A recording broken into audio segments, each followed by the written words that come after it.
Welcome to ATS. Today, I'll show you how to update your FATCA details online. FATCA stands for Foreign Account Tax Compliance Act, a rule by the Government of India in partnership with the US to declare your tax status and nationality. Let's make sure your account stays active and compliant.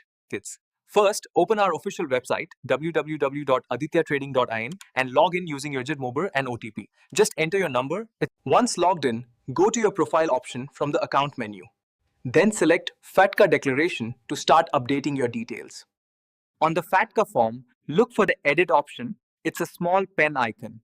Click on it to make changes to your information.